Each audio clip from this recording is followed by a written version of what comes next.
Good morning. Happy Sunday.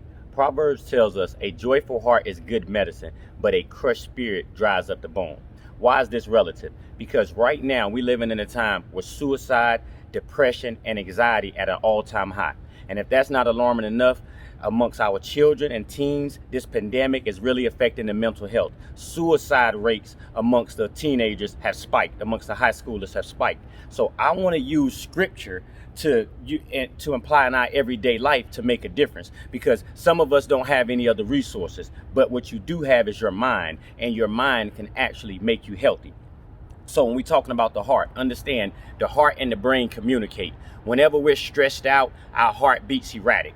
When the heart beats erratic, it sends erratic messages to the brain. When the brain gets these messages, it takes it as stress. So now it turns on the stress hormone, releases stress chemicals, and it's like a vicious cycle. It's a vicious cycle. But when you understand the power of gratitude, then you understand why we tell you first thing in the morning when you get up, write in a gratitude journal. Writing in a gratitude journal will lower your blood pressure by 10%.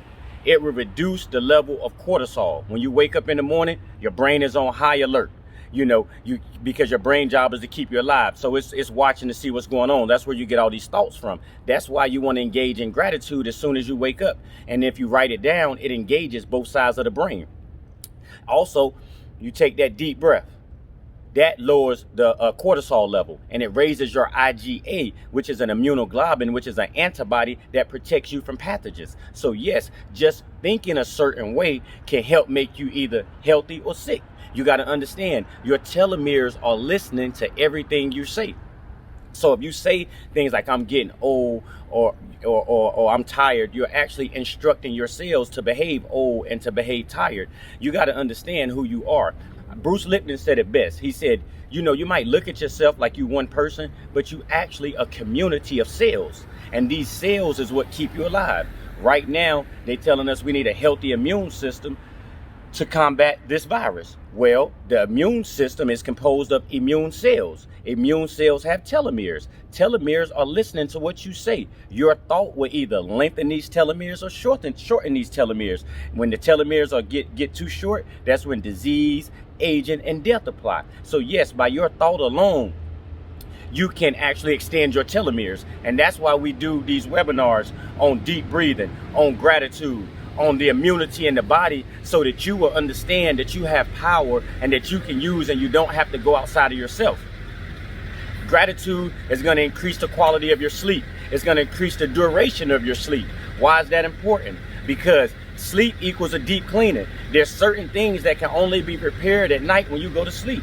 Well, the industrialized nations are facing a sleep loss epidemic. So we need to get more sleep at night, and we will be more healthy. Before you go to sleep, turn off social media, turn off the news. Understand, you don't want your mind thinking about all of these things while you're sleeping, because you go to sleep, but your mind and your brain keep working. So all of this here is for you, so you can understand who you are. Watch your words. What else did Proverbs tell us? A pleasant word is like a honeycomb, sweet to the soul and healing to the bones. Well, we know words change your brain chemistry. We understand words like love and compassion. They have a totally different set of hormones than that comes with worry and fear. And you are nothing but a chemical soup.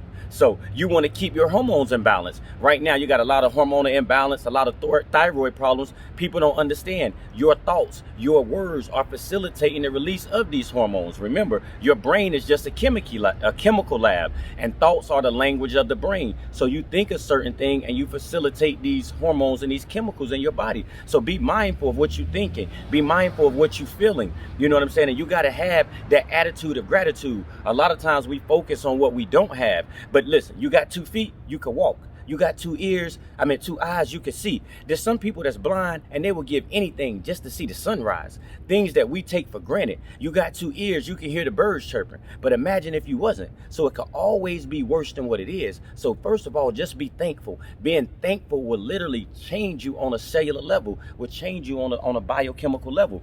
And we got to understand who we are.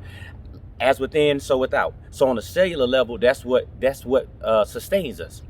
So we got to keep it healthy. And I'm not a conspiracy theorist, but when you look at the protocols for this pandemic, it's actually killing us.